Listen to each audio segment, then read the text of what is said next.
Let's continue. They retreat to some place close to the sea and drink their problems away.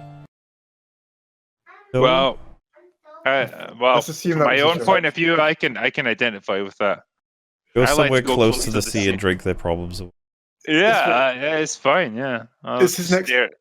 I stare wistfully out to the sea and think, man, I wish I was drowning in that. So wait, is he trying to say that the blue alien tit milk is actually alcohol? I guess that's the part where I was going to be like, Shut up, Wolf!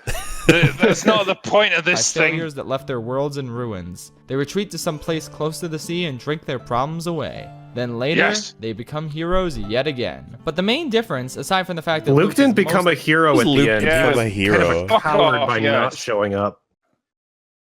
Yeah, Luke did it over Skype. I don't think that counts. Force projected it like an image of him onto this battlefield that he had no involvement in, and he had no understanding of what even was going fucking on. And he was there. I think it's extremely generous to say that Luke became a hero. I don't even know that Luke cared about the. You know, people who say like, Luke was delaying them. It's like he didn't even tell anybody in the fucking cave place. Wait. Did you guys notice like Luke never succeeds at anything he does? Throughout the entire fucking movie. Like, he tries to stop Rey from communicating with Kylo, then Rey beats the shit out of Luke, and then she goes away. And then Luke decides he's gonna, like, burn the Jedi Temple. He doesn't even successfully, like, teach her anything. Then, yeah, he teaches her fuck all. Like, if you get old, you just lose all hope and everything. And you know, I can identify with that because someone said he did successfily catch a fish, though. Look, yeah, and he successfully pole vaulted a crevice. He successfully intellectually molested an alien. He successfully pole vaulted that crevice to like spear a fish that he could have just speared from where he fucking was to begin with. How do you get it? How does he lift up the pole? Does he lift it all the way up, or does he go down there and collect it? Wait, where did he make the pole on an island that's got no fucking trees on it? But he brought it with him on his X-wing. You have to remember also, he pole vaulted across the side, caught the fish, meaning he had to pull up the fish and then put the pole back down, carry the fish, and pole vault with the fish under one arm across to the other side. Yeah, the vault, the pole itself, which must have weighed like several hundred pounds, like all the wood that leads all the way down to the ocean floor. The fish, which must weigh 100 pounds at least. Luke must be the like strongest motherfucker on the universe to be able to lift all of that like out of the ocean, carry it up. Why didn't he just use the Force to catch a fish? Because he's disconnected from the Force, Wolf. Aren't you watching the fucking film? God. Why don't you just lift the fish out of the water? That's what I'm saying. Get the fish out like that way. What was the point? Let me ask you a question. Like, what was the point of that scene? Like, what was that demonstrating to us as a viewer? Luke knows how to fish, despite never working or being on a planet with water in his entire life. Wouldn't it be crazy if he had a fishing rod and he was fishing that way? Wouldn't that just be insane? Wouldn't that have been over the top? Now, let me ask you another question. You mean like the kid on the moon in the DreamWorks intro? Yeah, do that. When Luke fights Rey with their staffs, right? She just hits him on the fucking back of the head for no apparent reason, right? Mm-hmm. And then they fight each other. What does that tell us about these two characters? He's an asshole. She's like Captain Marvel. Yeah.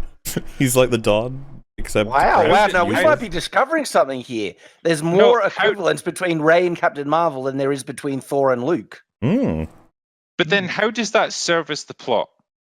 Now, you might think like, well, okay, this would be like, you know, if you take The Karate Kid as an example, Daniel LaRusso loses his temper with Mr. Miyagi and tries to fight him. Mr. Miyagi would probably beat the shit out of him to demonstrate like, well, all of the things that I've been trying to teach you mean something. Okay? So you think it's just like pointless like demonstrations of whatever, like wax on, wax off or whatever. I'm going to show you that means something, and I can like knock you down because you've got overconfident in me doing that. Yeah, good point. What do we fought what do back we and get? showed? Yeah. Yeah, but what do we get out of this in The Last Jedi? Nothing. Rey beats Luke down. She proves that she's stronger than him. She's more knowledgeable in the Force. She's better at fighting than him. And then she leaves. What dramatic purpose does that serve within the story?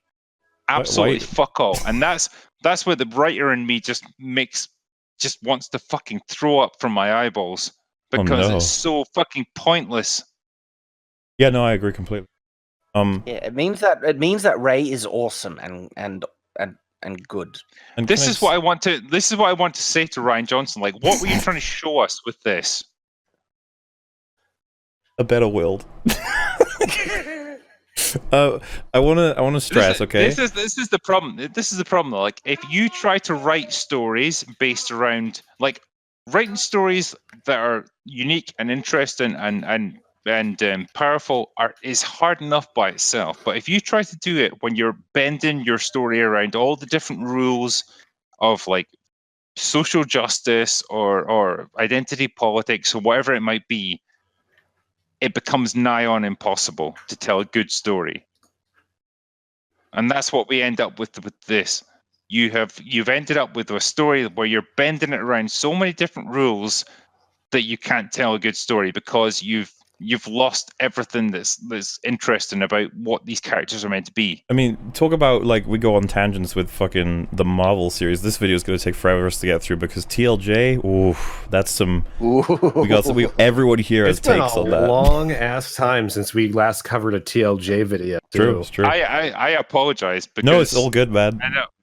This is fresh. This is some rant away, buddy. It gives me a chance to eat my pizza and not have to say anything. You got pizza? No, I ate it already. Scuff it down, man. Scuff it down. What I wanted to say, though, about what was just talked about, the whole Luke thing. So, picture he's walking through that big gap with the fire, and then Poe goes, whoa, Luke. He runs right up to him. Luke's like, awkwardly, like, man, you just ruined my entrance, but okay, what? He goes, oh, where did you come in? Because we can get out that way. Like, obviously, because you came in here somehow, so we can get out. That's what he says later. And then Luke goes, oh, I'm a ghost. And he puts his hand through Poe's face, and he's like, I'm a ghost, so, yeah. And then Poe's like, what? And he's like, I'm gonna go. I don't know if there's an exit in this place. I just came in because I pooped in here. Like, I just went poof. This is what I think I talked to you about this, Mauler. Like, oh, sorry, there's a freaky sounding child in the background there. Well, she's freaky as fuck. No, like this is so many wrong ways. This is an example of like The Last Jedi and Star Wars in general just becoming small because there's no sense of like a larger universe beyond what's going on right in front of the screen. There's no sense that like there's other factions, there's not other people that are willing to lend a hand with this, there's no other people that want to get involved. There's not any of those Scottish guys that were like from Kanja Club and The Force Awakens, which I fucking loved. Because Scottish mafia in space, yeah. Yeah. Vader, you look like a big black dildo. Yeah, that's we don't fucking get any of Frankie that. Boyle. Yeah, exactly. We don't get any of that. You know? I completely the agree. Problem is, like, the universe of Star Wars is tiny. It's smaller than Marvel by a fucking massive degree now, which is embarrassing. It's smaller than Game of Thrones, and that's saying something. I mean, maybe not Season 8, because Season 8 only has 3 locations. But then, how many locations does Last Jedi have? Okay, the island. We're in space. Base, the island, Crate, and Canto Bight. That's 4. Ah, fuck. Right, okay, we got 4. We got one more. You know. Everyone good for you to play? We keep going over so much more interesting shit than what's in this video. It's like mundane Matt, but I've drank a lot. But it's actually interesting. Yeah. They become heroes yet again. But the main difference, aside from the fact that Luke is mostly treated with dignity, is the fuck off! Get fucked! Like, you know, No, They did a big steaming turd on his character and Treat with everything. dignity mostly. What do you mean? It wasn't even Treat Luke. with dignity. Bull fucking shit, my son. No, fuck. I'm gonna crack on my next bottle of Jack Daniels for that one. Like, Fuck it. fucking bullshit right now. I'm just gonna go get a burger. The I'll be back American in way to 15 get minutes. drunk is eat a burger. No. Right, let me ask you a serious question, gentlemen. When you think about like Luke and Rey coming into conflict for no apparent reason, and Rey beats the shit out of Luke, what purpose do you think that serves within the overall narrative? What do you think that informs us about their characters? I think the intention of that was to establish Rey as being competent and capable, but it just came off with being disrespectful to Luke's character, undermining his strength and progression as a Jedi and stuff like that. But I think that was their intention. I think all the success and the feats that Rey is performing, I think that is all to just try and establish that she is a strong, independent character kind of thing. But it failed because that's exactly right. Now, thinking about that character in the second movie in a trilogy, is that where you think you want her to be? Do you want her to be established as a strong, independent character that can do anything she wants and can take on any adversary and can overcome any challenge? Do you think think that's where she should be in this stage of her character development? I don't know. I'm not sure there's a definitive thing to say that she should be somewhere specific because so many stories can be told. I'm going to tell you where it should be. All right. I want to hear. But I guess what I'm saying, like from my perspective here, Rey could have been pretty good. Like I think Daisy Ridley did a really great job just with her performance, with what she had to work with, and she could have come off really charming. And everything. It's the fact that they basically gave her no weaknesses, no struggle, and if she had something to struggle against, and they showed that she might have needed help, like any hero should have and stuff, it would have made her more dynamic, more sympathetic, and stuff like that. And especially if they gave her some. Like training something, some progression in her power development and things to justify her being so tough. Like I could have really liked Rey, but she's just such a huge Mary Sue, which and so as to specifically what should have happened, I'm very interested to hear. Okay. Where she is in her current character development, she needs a setback, a major setback. She needs to come up against the antagonist and realize that she is not up to the challenge. She needed to fail in some way. Do you know that she's done with Star Wars episode 9? Meaning that she's going to have a big win in episode 9 probably, and then... What? That means she dies. Imagine if they did that, if she got killed, she was like, she fought against some big bad and died, and the rest of the heroes have to deal with whatever happens next. I'd be like, wow. Good job. No. She's gonna die to sacrifice. She's gonna sacrifice herself to save the entire galaxy, and then she's gonna have a massive funeral, and statues are gonna be built of her. They literally chisel a Rey statue out of a previous statue that had Han, Leia, and Luke in it. They like. If you guys think about how Luke was treated in the previous trilogy, like he got a good character arc. He had his initial success in A New Hope. He went up against Darth Vader hand-to-hand for the first time in Empire Strikes Back.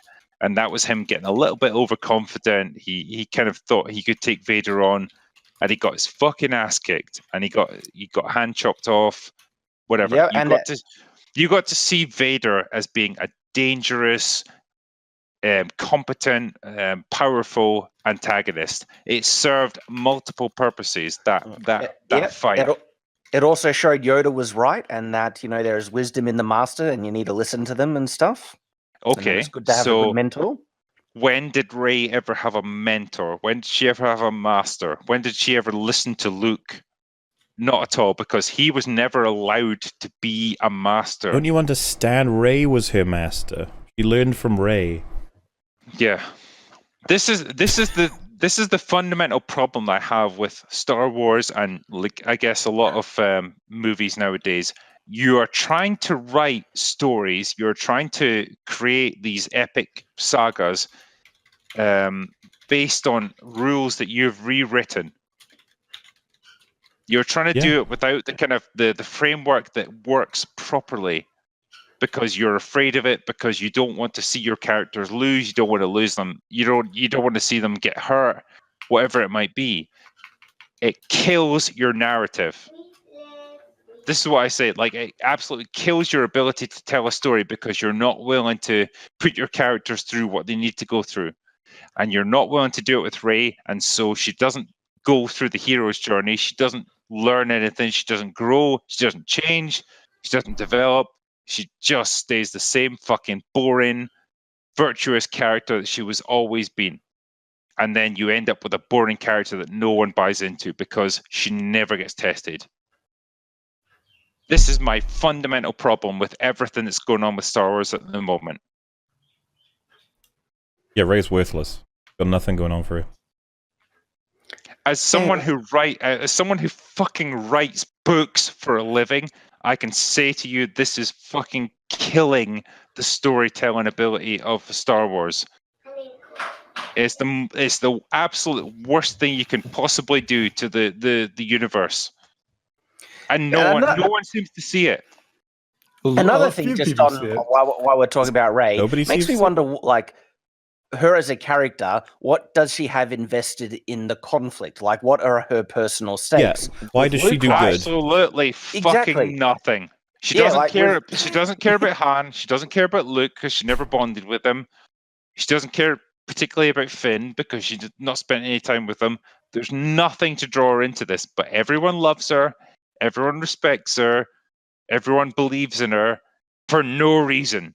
Well, this is why it would have been more satisfying if she actually turned to the dark side in The Last Jedi, because there's no real anchor point for her conflict with the dark side and the bad guys and stuff. I mean, Luke, he lost his parents, and then he sees, his secondary father figure, Ben, die in front of him as well, and then he finds out the big bad guy is his real father. And he did establish he wanted to wanted to fight with the rebels already as well. He did establish that he wanted to fight against the Empire. She doesn't even have that.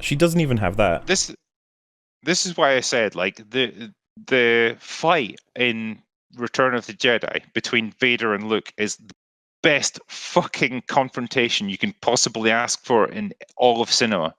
Oh, there was you're right. There was emotion investment. Everything that's fucking gone on in the past 3 movies has built up to this moment. This confrontation between these two guys, a father versus his son.